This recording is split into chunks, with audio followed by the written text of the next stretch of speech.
Everyone questions what is jewellery, but to me, jewellery can be performative.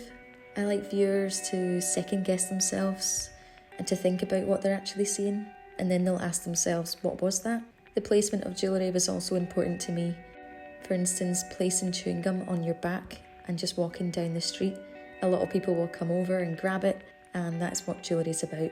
You're meant to touch it and you're meant to feel it.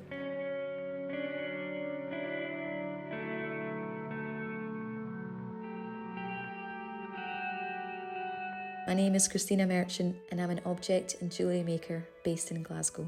The collection I'm exhibiting with Shine is called Scour, and it's selected pieces from my collection from the Glasgow School of Art. The focus of this collection was on material preciousness. My aim is to create objects and jewellery that highlight the societal norms of littering. In particular, I was interested in chewing gum, bottle caps and cigarettes, because all these objects surround us in our everyday urban landscape. So my pieces are not telling you to stop consuming, it's just to be wary of what you do with this material once used, because they are precious. For example, in an experiment, I used cigarette filters and found out they have the same cellulose plastic found in sunglasses, so you can actually melt it down and reform it into a new material.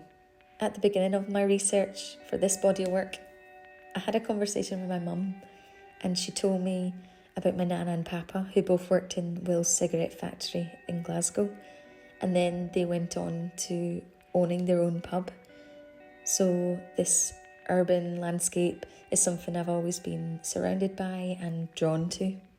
At the same time as studying, I was working part-time here at the Bell Jar in Glasgow, where I collected all the bottle caps and all the cigarette butts from the ashtrays and all the chewing gum that's dotted under the tables and around the local streets, and gathered them all for my primary and secondary research. My practice is definitely a material exploration. My process is to find the object first, and then I'm going to decide how to make a realistic copy. I create a lot of work using different traditional jewellery techniques. For example, in the Marlborough Gold brooch, I worked with amber, but before amber, I was carving pear soap and rosin. And then I chose amber not only because of its tonal colour, but it's got a history with being used in smoking pipes. So I found that really interesting. And then through a lot of practice and a lot of prototyping of carving the amber, I did learn quite a lot about its material properties.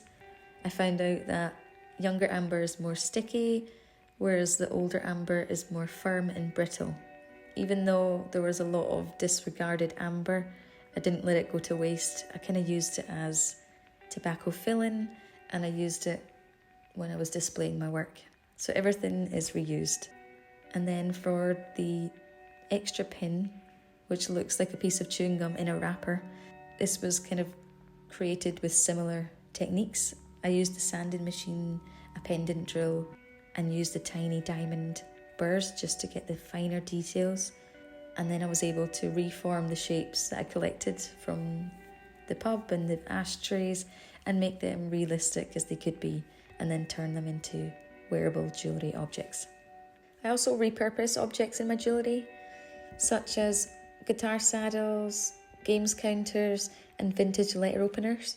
All objects that can be found in local charity or vintage shops, and objects that are already in the world, and I just reformed them. To create the pieces, I used the rolling mill, which is an important part of my practice because for each piece, I need to roll down to wafer-thin silver sheet and then pierce them out into different shapes. And then if there's any leftover pieces of silver, I'll then remake them into something else, so there's no waste. The main technique of press forming was a big part of my collection, especially with the pavement pennies. This was something I hadn't done before, and I was so amazed to see 2D turning to 3D so quickly. I wanted to make a tool that mimics the popping of bottle openers in pubs. I started by piercing out silver sheet and fold them together, but this didn't give the right effect, and the folded edges were just not crisp enough. So I found the best way possible would be with the hydraulic press. I began by piercing out silver discs and then put them under a carved brass rod and created my own tool, which then shaped these three-dimensional forms.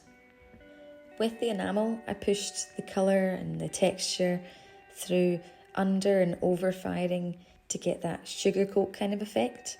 And to get the brand logos, I created an Illustrator laser decal, and that made them look really realistic.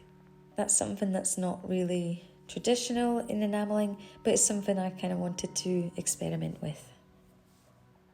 My pieces are for all contemporary art lovers who find the beauty in the awkwardness, and for people that want to promote the importance of repurposing and reusing of materials, especially in this current climate.